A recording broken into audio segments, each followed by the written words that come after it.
नमो सिद्धाणं नमो आयर्याणं नमो वज्रायाणं नमो लोये सव्वसाहुणं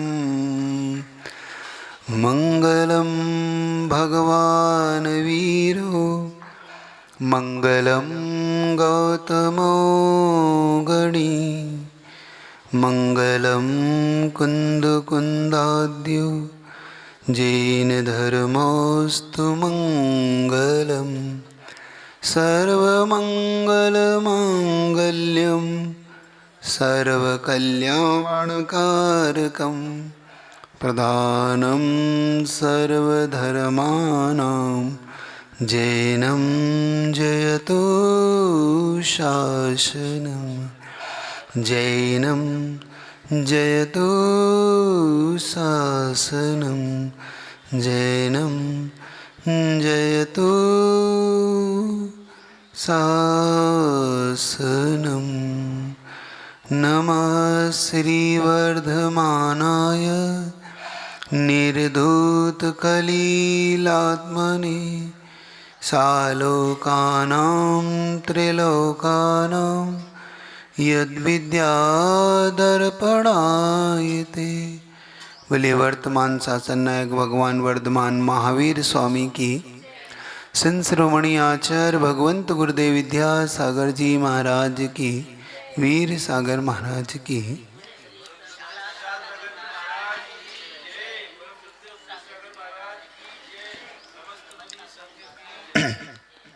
जीवन को जब हम देखते हैं और साथ साथ संसार की व्यवस्था को देखते हैं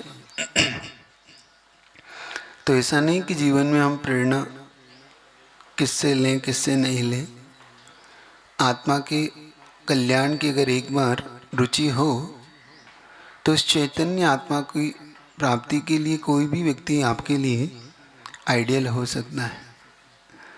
वो ऐसा नहीं है कि कोई पतित है तो उसका जीवन भी पतित ही होगा। नहीं, आपके जीवन को पतित से पावन बनाने के लिए वह व्यक्ति भी आपके काम आ सकता है। क्योंकि आचार्यों को जो हम देखते हैं उनकी लेखनी ने ऐसे ऐसे व्यक्तियों को जगह दे दी जो शायद हम लोग ना पा पाए। हम में से ऐसे बहुत से लोग जो शायद डेली पूजा करते हैं, बहुत से लोग ऐसे जो भगवान का अभिषेक करते हैं और भी बहुत से अच्छे कार्य करते होंगे, लेकिन वो अच्छे कार्य शायद द्रव्य के ही हैं, भावों तक नहीं पहुंच पाते। इसलिए आचार्यों ने उन्हें हमें जगह नहीं दी। उनकी कलम ने उसे जगह दे दी जिसे हमने निकृष्ट माना, शायद छूना भी नहीं चाहते। कुछ दिन पूर्व अष्टानिका से पूर्व आपसे कुछ घटना की चर्चा की थी, एक चांडाल की, याद है आपको? शायद भूल गए हो तो घटना आज पूरी कर रहा हो। अब आप देखिए, जिसे हम छूना नहीं चाहते हम अस्पर्श मानते हैं, लेकिन उसने एक आचार्य की आत्मा को छू लिया, उनके दिल को छू लिया। उसकी अपनी नियम ने, उसका नाम ही यमपाल था। यम यानी होता है जीवन पर्यंत के लिए, नियम होता है कुछ दिनों के लिए। इसीलिए शायद उसका यमपाल, जो जीवन पर्यंत पालता हो, इसीलिए उसका नाम यमपाल रखा हो, ऐसा मैं मानता हूँ। क्योंकि उसका नाम यमपाल चांडाल था। पौधनपुर का वो घटना, महाबल राजा जहाँ का राजा करता था। क्योंकि एक ऐसा चित्र आपके सामने खींच रहा हो जैसे आप समझिए ये पुराण नहीं होते, ये हमारे जीवन को बदलने की कुछ घटनाएं हैं। संसार एक ऐसी खुली किताब है जहाँ से हम अपना चरित्र पढ़ सकते हैं। बस पढ़ने की हमारी नियत और नीति हो। जब नियत नहीं होती तो हम दूसरे की ओर देख के आगे बढ़ जाते हैं, ये तो उनके लिए कहा। जब नियत होती है तो हमें अपना चरित्र उसमें नज़र न आने लग जाता है, उसके चित्त में हम अपना चरित्र ढूंढने लग जाते हैं। बस इतना सा अंतर होता है। तो सावधानी पूर्वक इस घटना को सुनिए, अपना चित्त और चरित्र दोनों इसमें देखिए कहाँ हम और कहाँ वो, जिसे हम स्पर्श भी नहीं करना चाह रहे, वो एक गुरु के मन को स्पर्श कर रहा है। गुरु का मन उसको लिखने को हो रहा है। कभी ऐसा विचार मन में लाओ, क्या हम इस योग्य कभी हो पाएंगे कि कभी हमारे बारे में भी कोई लिख पाएगा? एक लाइन आपसे कही थी, कुछ लोग इतिहास रचते हैं, कुछ लोग इतिहास लिखते हैं, कुछ इतिहास पढ़ते हैं। हम इतिहास पढ़ रहे हैं, ना रच रहे हैं ना लिख रहे हैं। अभी तो हम इतिहास पढ़ रहे हैं, ऐसे इतिहास पुरुष की घटना। तो वह चांडाल का जीवन, जिसका पतित जीवन है, संयोग की बात थी कि जब हमने देखा कि अष्टानी का पर्व का महोत्सव मनाते मनाते उस चांडाल के जीवन में भी एक ऐसा अवसर आ गया कि वह भी मरण को प्राप्त, मतलब मृत्यु की मुख में जाने की नौबत आ गई। क्यों आ गई? नियम लेने के कारण। सुन रहे हो? नियम लेने से कभी कभी आपकी इतनी गहरी परीक्षा हो जाती है, और होती ही है, क्योंकि हमारा नेचर परीक्षा देने का नहीं है। हमारा रिजल्ट तो सिर्फ रिजल्ट है ना। हम सब क्या चाहते हैं कि हमारी परीक्षा ना ली जाए। बिना परीक्षा के किसी का रिजल्ट नहीं आता, ये हमें सोचना है। आज तक जितने भी हुए, सबने अपने जीवन में भारी परीक्षाएं देकर ही पास हुए, लेकिन हम एक ऐसे हैं जिन्हें ऐसा लगता है कि हमें बिना परीक्षा के हमारा रिजल्ट आ जाए। तो वो नहीं आएगा, इतना हमें समझना है।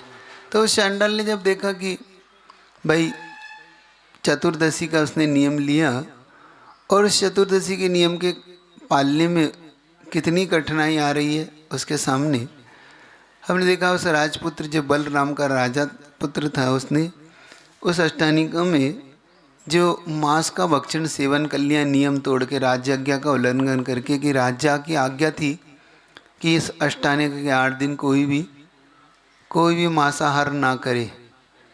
लेकिन उस राज्य के पुत्र ने ही, जब कहते घर के चिराग से ही घर को आग लग जाए, तो अब किस चिराग की चर्चा करें, है ना। ऐसा ही हुआ राजा के सामने। लेकिन राजा अपने वचन का पक्का निकला, और उसने कहा कि नहीं, अगर आपने नियम तोड़ा है तो फिर हम राजपुत्र भी हो तो मृत्यु दी जाएगा, दंड दिया गया। और जब मृत्यु का दंड दिया गया तो अब कौन देगा? तो यमचाल चांडाल देगा। लेकिन उसने नियम ले रखा है कि मैं 14 के दिन फांसी नहीं देता। द्वंद्व ये है राजा के सामने, एक तरफ फांसी देना है और चांडाल फांसी नहीं दे रहा। पूछा गया तुम क्यों फांसी नहीं दे रहे हो, तुम्हें तो लाभ है। तो कहा नहीं, मैं फांसी इसलिए नहीं दे सकता कि फांसी देता हूँ तो मेरा नियम टूटता है और मुझे कोई लोभ नहीं है।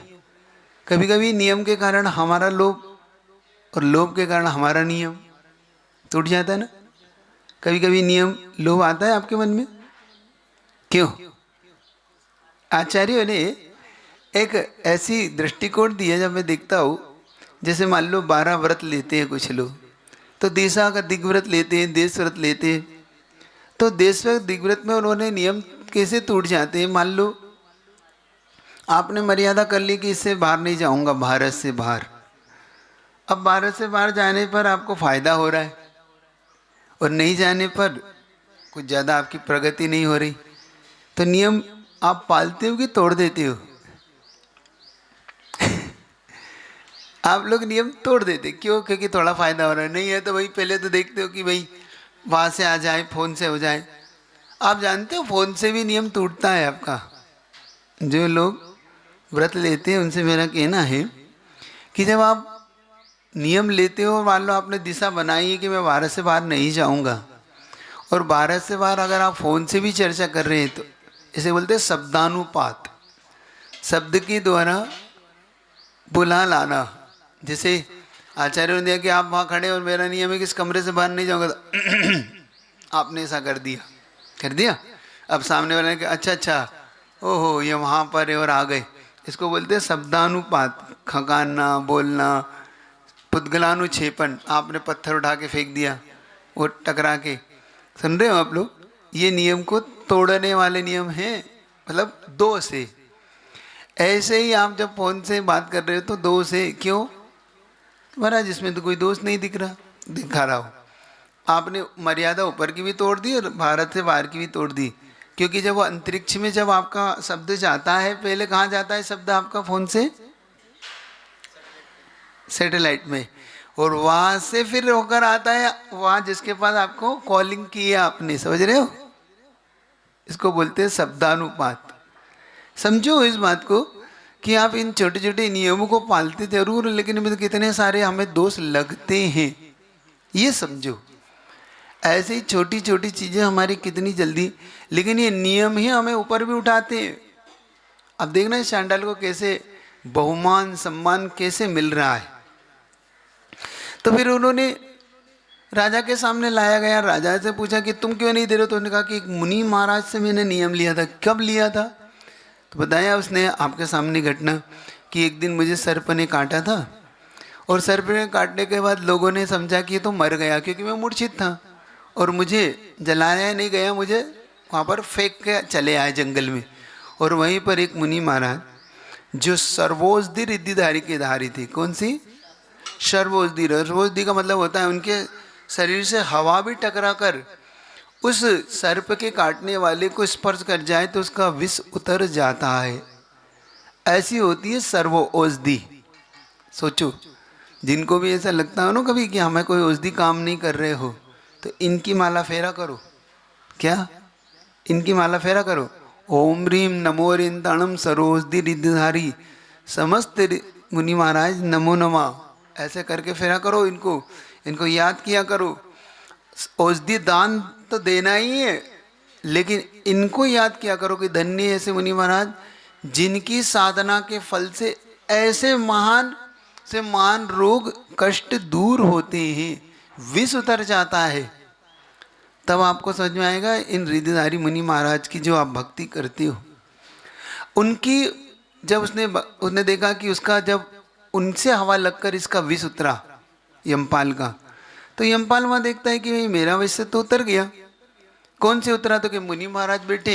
उन्हें मुनि महाराज के चरणों में जाकर नमोस्तु किया। तो महाराज ने पूछा क्यों, क्या करते हो? महाराज मेरा तो काम फांसी देने का है, हिंसा करते का काम करते हो तो ये तो ठीक नहीं। देखना आपके सामने स्थिति परिस्थितियां कैसी बन जाती और आप नहीं छोड़ पाते। एक पतित व्यक्ति कैसे छोड़ रहा है। मैंने कहा ना, बहुत सी जगह ऐसे भी होती जहां से हमें प्रेरणा मिलती है। इसीलिए इस प्रथमानु ग्रंथ को बोधि समाधि निदानम कहा है। क्या कहा आचार्यों ने? बोधि समाधि निवादम। क्योंकि बोधि को देना, बोधि यानी रत्नत्रय, समाधि को देने वाला। और ये किसको? इनका निदान, मतलब किस चीज का निदान? निदान से वो निदान नहीं लेना जो अगले भाव के लिए होता, वो निदान नहीं। निदान का मतलब ये आपके लिए इस प्रकार से संसार को संभालने वाला है, संसार को ऊपर उठाने वाला है ये ग्रंथ। कभी कभी हमारी धारणा बन जाती है क्या रखा है इन कहानी किस्सों में, हमें तो अध्यात्म चाहिए। आचार्य भगवान इनको कहते हैं परम अध्यात्म कर्णानि, प्रथमानुयोग ग्रंथ कर्ण परम आध्यात्मिक ग्रंथ कहलाता है। हमारी विचारधारा चाहे इस अध्यात्म को नहीं देख पाती। अब देखो इसमें अध्यात्म ढूंढो जो आत्मा के निकट ला रही है घटना। जो आत्मा पतित थी उस आत्मा को पावन बना रही है घटना। हम अपनी आत्मा को पावन बनाने के लिए घटनाओं को पढ़ते हैं, वरना अध्यात्म कोई सींग और पूछ नहीं है। अध्यात्म होता ही जो अपने तक लाए, निज को निज में लेके आए, अपने तक पहुंचा दे, वह हर शब्द अध्यात्म है। जो अपने अंदर के सारे पाठ को खोलकर अपने सारी आत्मा के उस गुणों को प्रकट कर दे, उसका नाम है अध्यात्म। समझना, हम अध्यात्म कहीं ढूंढ रहे हैं तो पुस्तकों में नहीं मिलता, वो आत्मा का अलौकिक गुण है जिसे प्राप्त करना है आपको। लेकिन पहले जब तक आप बाहरी नहीं सुधार लाओगे, भीतर सुधार नहीं आता। बहुत से लोग, हम बाहर तो पढ़ लेते हैं खूब सारा, लेकिन हम बाहर से सुधार कुछ भी नहीं ला पाते। हमारी दृढ़ता नहीं आती। थोड़े से में हम इतने विचलित हो जाते हैं कि हम धर्म भी छोड़ने को तैयार हो जाते हैं, मंदिर भी छोड़ देते हैं, यहाँ तक कि हम सब कुछ छोड़कर सिर्फ और सिर्फ अपने में ही, अपने से मतलब सिर्फ स्वार्थ भरे अपने कार्यों में, पंचेंद्रिय के विषयों में उलझकर रह जाते हैं। या तो काया की चिंता में रह जाएंगे या माया की चिंता में। दो ही चिंता सताती है जीवन में। क्या सताता है व्यक्ति को? या तो काया या माया। माया समझते हो? बहुत अच्छे से समझते हैं महाराज, वो तो उसके बिना तो जीवन ही हमारा है ना। तो ये जो लोग बहुत ज़्यादा इसको प्रथमान युग को नहीं समझते, उसे प्रधान युग को समझने का पुरुषार्थ करना, ये अध्यात्म, परम अध्यात्म है। तो चांडाल के जीवन कैसे आध्यात्मिक बन रहा है देखना आप लोग।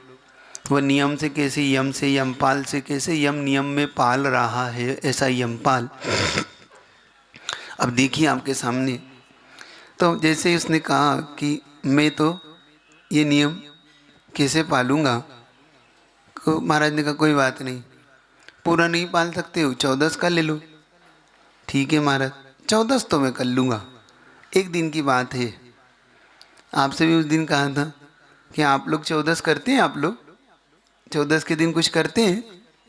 जो लोग करते हैं वो बोल रहे हैं, जो लोग नहीं करते वो कुछ नहीं बोल रहे हैं।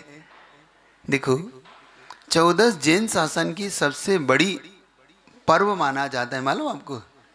अनंत चतुर्दशी आए चाहे सामान्य 14 आए, 14 का और अष्टमी का जैन शासन में बड़ा गहरा प्रभाव भी है, और इसे पर्व भी कहा। पर्व क्यों कहा इसे मालूम आपको? क्योंकि ये अष्टमी और 14 जब भी आते हैं वो अपने साथ एक भारी योगी नक्षत्र लेके आता है। देखना, इस कभी भी अष्टमी 14 को ऐसे पाप मत करो जो तुम्हें बहुत ज़्यादा, क्योंकि कुछ चीज़ें ऐसी होती हैं जो दिन का अपना महत्व होता है, उसके साथ कार्य का निदत्तित निकाचित बंद होता है। कर्मों की, आपका प्रकृति की भी चर्चा आपके साथ ला रहा हूँ। हमने जो देखा था बंद उदय सत्व संक्रमण, जो देखे थे ना, उत्कर्षण अपकर्षण। तो कर्म में उत्कर्षण और अपकर्षण, ये दो प्रकृति आज थोड़ा सा आपको बताता हूँ कैसे आती है। उत्कर्षण का मतलब होता है जहाँ पर स्थिति और अनुभाग में बढ़ जाता है, उसे उत्कर्षण बोलते हैं। स्थिति मतलब उसका टाइम पीरियड बढ़ जाना, और अनुभाग मतलब उसकी शक्ति। कर्म जो अपनी शक्ति को बढ़ के देने लगता है तो उसे बोलते हैं अनुभाग शक्ति का बढ़ जाना, और कर्म वही टाइम पीरियड बढ़ा देता है अपना, उसके बोलते हैं स्थिति का बढ़ जाना, उसे बोलते हैं उत्कर्षण। क्या बोलते हैं इसको, जरा मुख से बोलो। और अपकर्षण का मतलब होता है घट जाना। जब कर्म अपने घटने लग जाए, कर्म अपनी अनुभाग शक्ति घटा दे और कर्म अपने स्थिति को घटा दे। बहुत बार आपके जीवन में जो सुख दुख आता है देखना, तो दुख की स्थिति आप घटाना चाहते हो और दुख का अनुभाग करने शक्ति भी कम घटाना करना चाहते हो, और सुख की स्थिति बढ़ाना चाहते हो और सुख का अनुभाग भी बढ़ाना चाहते हो। तो ये ऐसे नहीं बढ़ता, पहले समझना कैसे बढ़ता है, तब आपको समझ में आएगा। आपके जीवन में यहाँ से चेंजेस आएंगे, तब आपको ये भी समझ में आएगा कि मैं जो कर रहा हूँ उसे मुझे कैसे करना है। ठीक है, समझने का पुरुषार्थ करना है। यहाँ से सिर्फ दुखी होने से, रोने से, चिल्लाने से कर्म कभी नहीं कटते। एक बात अच्छी तरह से समझ लीजिए, हम बहुत अपने आप को संकलित करते हैं, बहुत दुखी करते हैं। मेरा तो भाग्य ऐसा है, हमारे साथ तो ऐसे ही होता है, मेरे लिए है, मेरे जीवन में ही घटता है, मुझे ही ऐसा क्यों मिलता है। ऐसा आपके मन में बार बार विचार आता है जब कर्म के उदय आते हैं आपके जीवन में। और जब बहुत रोग आता है, शोक आता है, दुख आते हैं, उस समय आप इतने उद्वेलित होते हैं, आकुलित होते हैं कि वह आकुलता के आप कारण को नहीं पकड़ते। इसलिए आपके जीवन में ये सब चीज़ें चेंजेस नहीं होती। तो इसके लिए उदाहरण देता हूँ कैसे की जाती है चेंजेस इसमें। जैसे कि आपके यहाँ पर आप किसी चीज़ को शक्तिशाली बनाना चाहते हो और बहुत टाइम तक उसे रखना चाहते हैं, तो आप दो कार्य करते हैं। जैसे कि मेहमान आते हैं, तो मेहमान के आने पे आप भोजन बनाते तो सामान्य बनाते हैं ना, कैसे बनाते? रोटी बनाते हैं अपने लिए, स्वयं के लिए। लेकिन जब मेहमान आते हैं तो फिर आप विशेष व्यंजन बनाते हैं, ताकि भाई मेहमान है, अच्छा नहीं लगेगा। तो जैसे सामान्य से आप रोटी खाते हैं, लेकिन उस दिन आप पूड़ी बनाएंगे, पराठा बनाएंगे, कुछ भी इस तरीके से बनाते हैं। तो हम स्थिति समझना, स्थिति बढ़ाना हो आपकी। रोटी की मर्यादा कितनी है आपकी? 6 घंटे, है ना? ध्यान रखना। पता है आपको रोटी की मर्यादा कितनी है? और कितनी घंटे खाते रहते हो? है? दूसरे दिन चूड़ा बना लेते। अभक्ष है वो आपके लिए, सुन रहे हो कि नहीं? क्या चीज? रोटी की नहीं, छोटी की 6 घंटे ज्यादा। दाल, रोटी, चावल, सब्जी, इनकी 6 घंटे ज्यादा मर्यादा नहीं है। हाँ, मैंने तो नहीं पढ़ी, फिर भी ठीक है, एक बार और देख लूँगा, कोई बात नहीं। हो सकता है आपने 6 गई है ना, 6 मेरे हिसाब से तो 6 घंटे है, फिर भी कोई बात नहीं, वो तो कोई मैटर नहीं करता। लेकिन बना लो, बनाना हो तो आपको। लेकिन पहले समझ लो कि इस जिह्वा इंद्री के कारण हम कहाँ जाएंगे, हमारा होगा क्या? हाँ, फाफड़ा, फाफड़ा क्या बोलते हैं? खाकड़ा, खाकड़ा है ना, गुजराती में बनता है। ये देखो ये बनियों की स्कीम है। कुछ खा के, कुछ लोग तो पूड़ी सुखा के खाते थे, कुछ लोग नुक्ती सुखा के खाते। तो देखो ये चीज आप अपने आप को पहले कहाँ ले जा रहे, ये तो देखो, जिह्वा इंद्री के कारण। और ये तो छोड़ दो, चलिए रोटी की तो फिर भी मान लो कि 10 से 12 घंटे के अंदर भी चलो आप खा लेते होगे। हाँ, मान लो जो भी लिखा, कोई बात नहीं। लेकिन मैं आपसे पूछ रहा हूँ, जो लोग ब्रेड बिस्किट खाते हैं वो कितनी बासी पुरानी खा रहे हो? 3-3 महीने, 1-1 महीने पुराना एक्सपायरी डेट। आप ही एक्सपायर हो जाओगे, उसकी एक्सपायरी डेट नहीं होती। सुन रहे हो?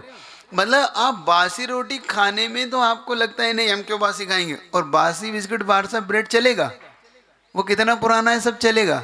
समझ रहे हो? आप विचार करो। और विशेष तौर से लोग, कुछ तो लोग तो शायद रखवाते ही हैं घर में कि नहीं कल के लिए रख देना 4 रोटी हमारी, है ना? विशेष टेस्ट आता है उनको। एक बात देखना, आपके भोजन में ये अभक्ष माना गया है, सुन रहे हो कि नहीं? महाराज जी भी क्या करें, ताजा बनाओ ताजा खाओ, फिर क्या करेंगे? लेकिन महाराज अब तो जॉब वाले हैं लोग हैं हम लोग, तो अब हमारे यहाँ तो आटा ही 3-3 दिन तक लगा रखा है। ये हालत हो रही है आपकी जॉब वालों की, मालूम है आपको? फ्रिज में रखे देते हैं। फ्रिज में अगर एक बार आपने आटा उसल लिया है तो उसकी आप 2-4 घंटे में उसको पूरा करिए। सुन रहे हो मैं आईटी वाले लोगों? हाँ, फ्रिज में 3-3 दिन, 1-1 सप्ताह का। और अब तो क्या आ चुका है आपका, वो सब्जी आने लगी आजकल तो ये रिलायंस का मॉल में से आने लगा। तुरंत डालो तुरंत बनाओ, पैक आता है, डाला, और रोटी भी ऐसी बन के आने लगी, तुरंत सेको और खा लो, रेडी टू ईट। सुन रहे हो? अब आप खुद बताओ, आप 2-2, 3-3 महीने पुरानी बासी चीज़ें खा रहे हो, और आप कह रहे हो कि महाराज, और उसमें कितना सारा प्रिजर्वेटिव डला है, केमिकल डला है, जो आपके हार्मफुल है, आपके शरीर के लिए कितना नुकसानदायक है। अब बताओ आपसे श्रेष्ठ कौन है?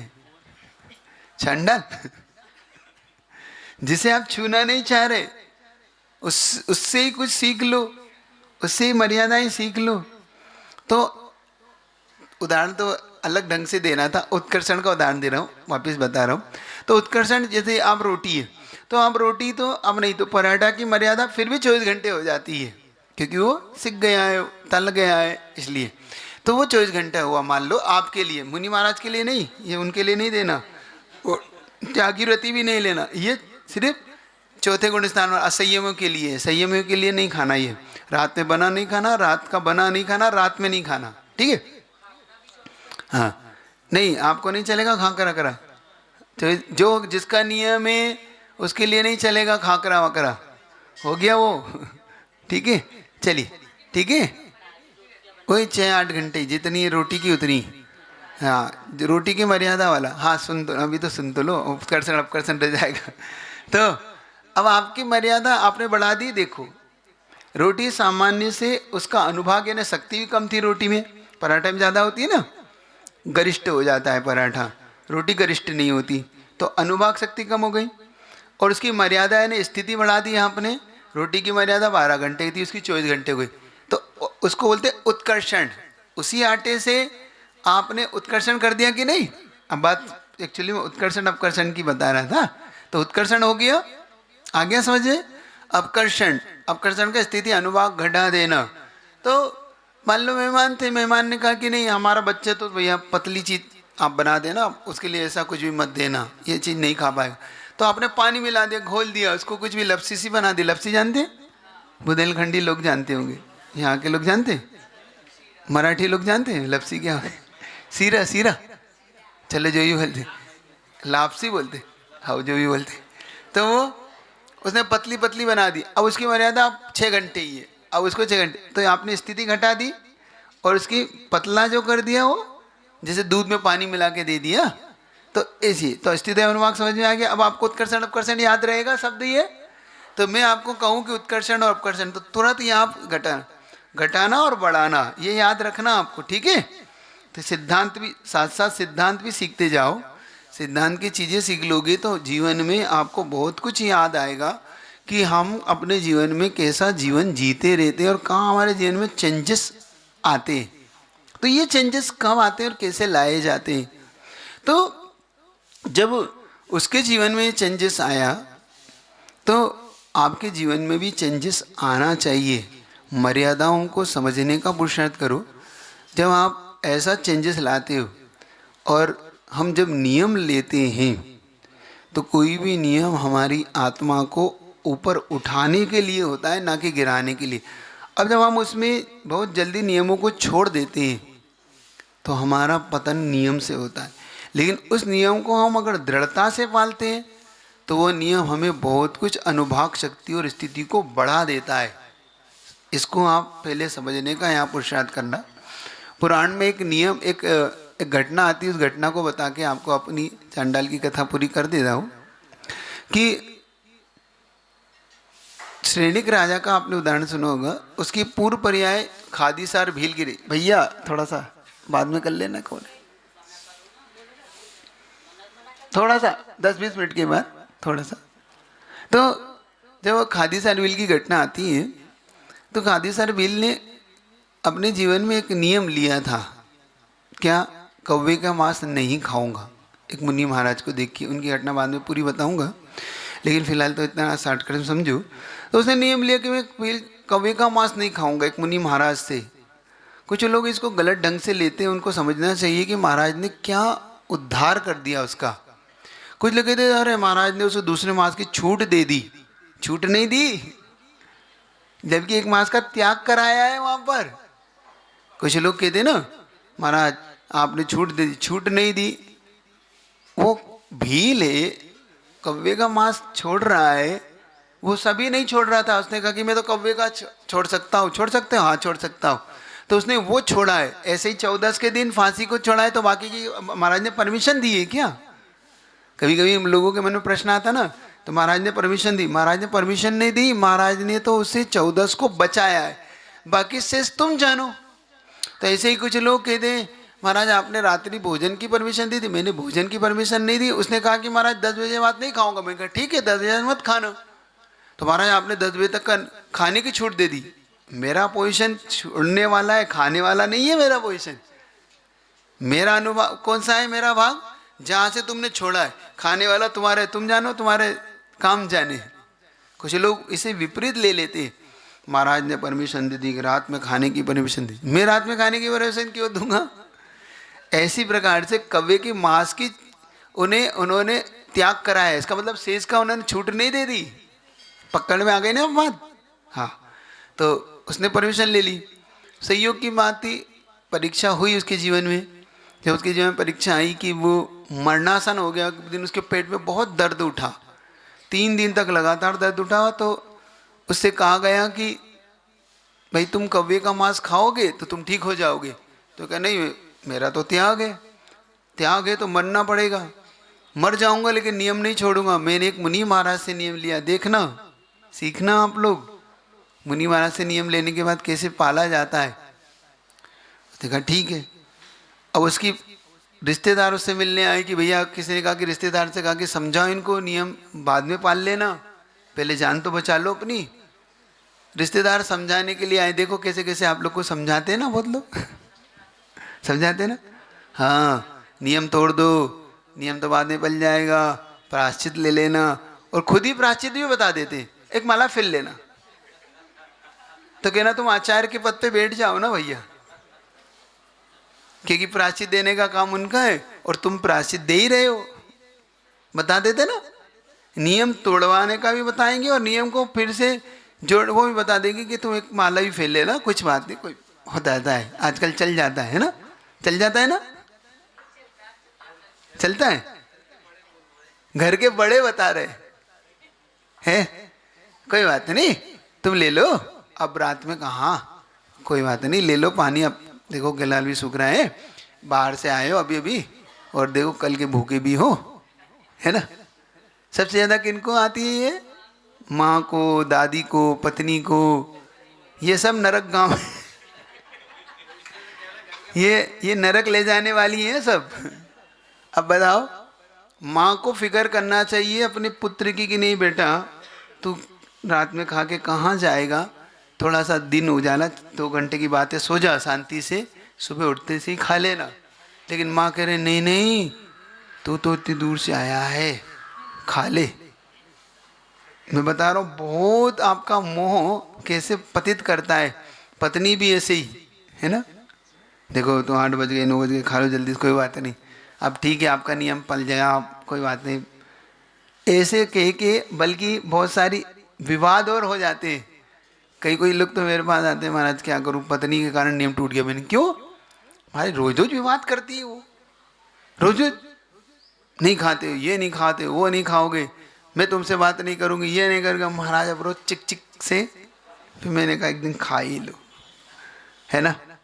क्यों, क्या आप कहाँ ले जाना, कहाँ भेजना चाहती हो इनको, बताओ तो। अच्छा, एक अच्छी माँ कहाँ भेजती है अपने पुत्र को? नरक, स्वर्ग कहाँ देखना चाहती हो?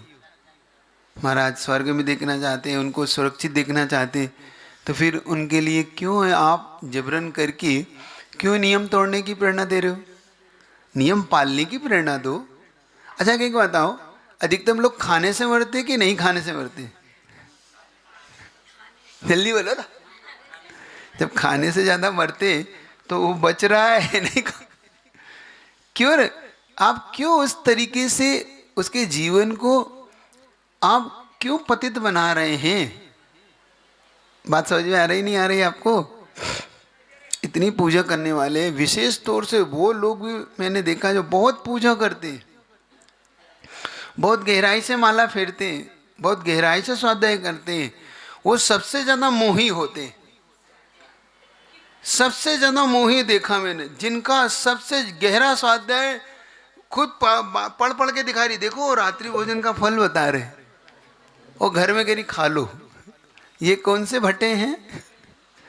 पंडित जी के, पंडित जी के भट्टे जानते हो घटना? एक पंडित जी प्रवचन में कहते हैं भट्टे करना पाप है, भट्टे खाना पाप है, ये है वो। तो एक दिन पत्नी से कहते आज बहुत दिन हो गए भट्टे नहीं बने, तो क्या कर रही है? भट्टा जानते हो? बेगन, बेगन भट्टा बोलते हैं उसको, बेगन बोलते हैं ना, बेगन का भरता तो वो कह रहे बैंगन का भरता नहीं बना, तो वो कहते अरे मैं क्यों बनाऊं, आपने तो उस दिन प्रवचन में कहा था खाना बना है। क्योंकि अरे पंडिताइन समझती नहीं है, प्रवचन के बैंगन अलग होते हैं, घर के बैंगन अलग होते हैं।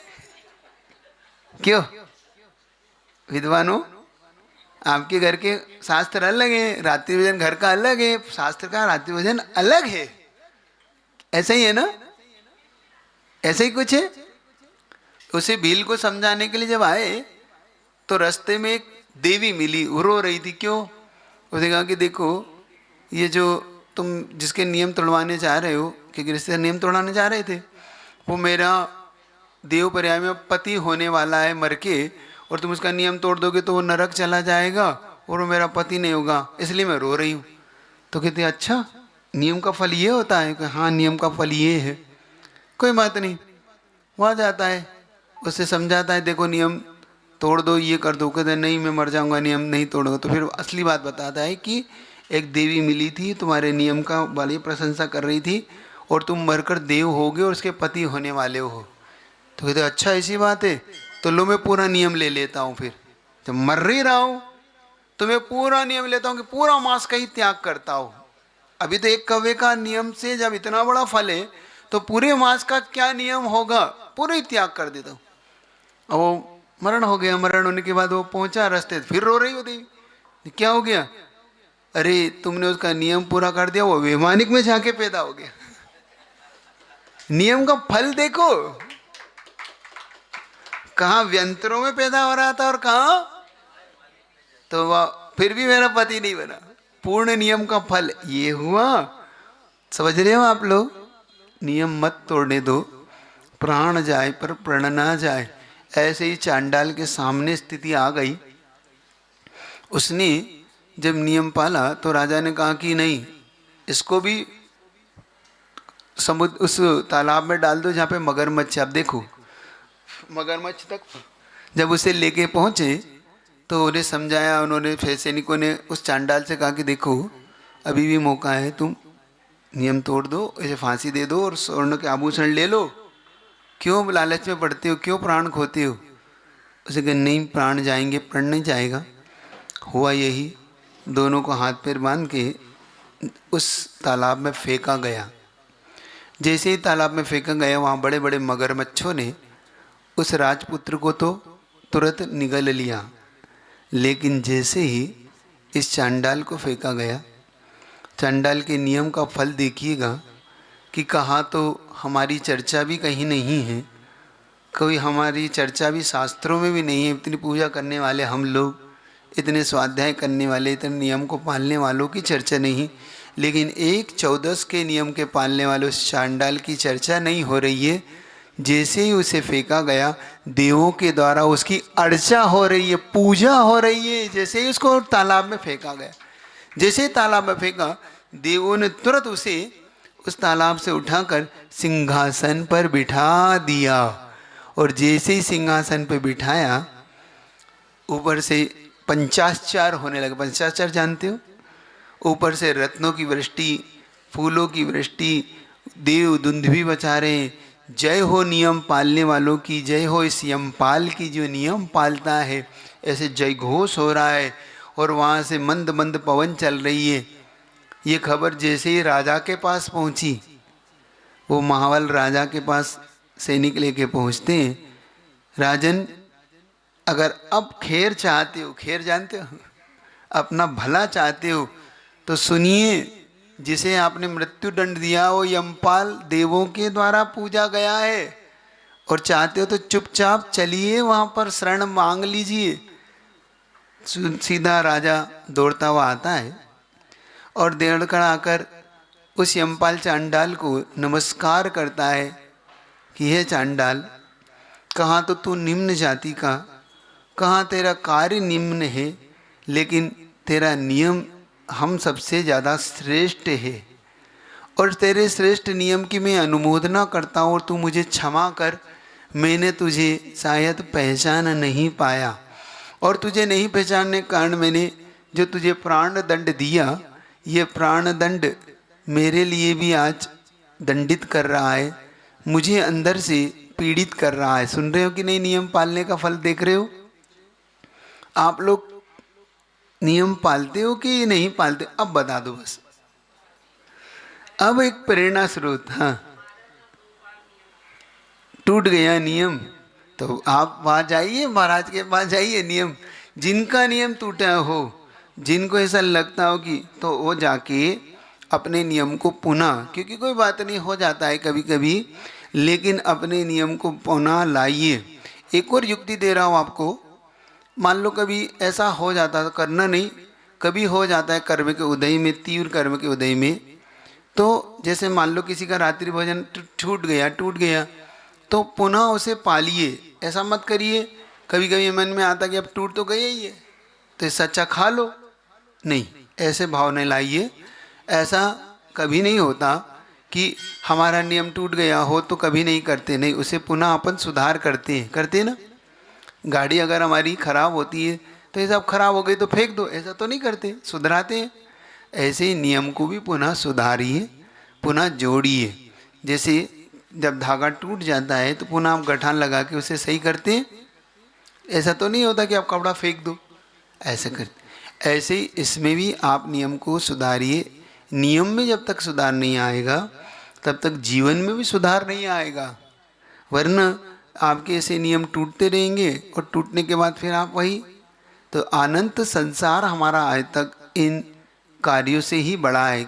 जब तक हमने अपने आप को नहीं समझा, जब तक अपने निज को नहीं जाना पहचाना, और ये व्रत छोटे छोटे नियम हमें बहुत ऊपर ले जाते हैं। पहली बात तो हमें एक बात अच्छी तरह से समझना है, ये छोटी सी घटना आपके सामने रखी है तो ये घटना नहीं है, ये बहुत कुछ आपको देने वाली है।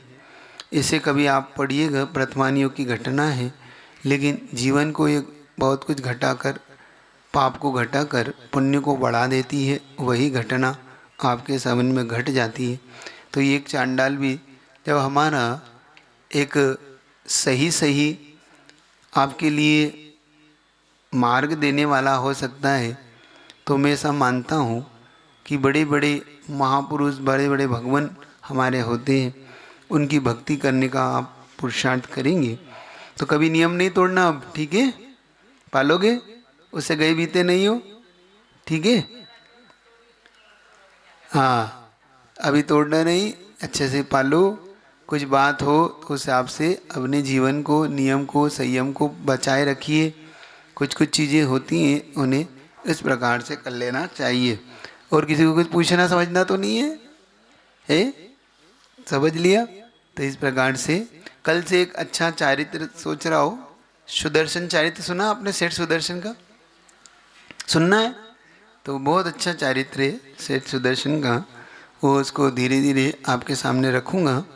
बहुत गजब का चारित्र। प्रथमान योग आपके आनंद का विषय भी है और शिक्षा का विषय भी है, तो उससे आप शिक्षा भी लेंगे, आपके जीवन में परिवर्तन भी आएगा और उससे जोड़िएगा। ठीक, आपका समय हो गया ना? समय 9:20 हो गए, सही है घड़ी कि लेट है कि आगे है पीछे है, क्या है? हो गए ना? इतने रखता हूँ ताकि आपका भी समय से कार्य चलेगा। जिन वाणी के ज्ञान से सूझे लो कालो, सो वाणी मस्तक धरो सदा। हे जिन वाणी भारती तो हे जपू दिन रे, जो तेरी शरणा गए सो पावे सुख।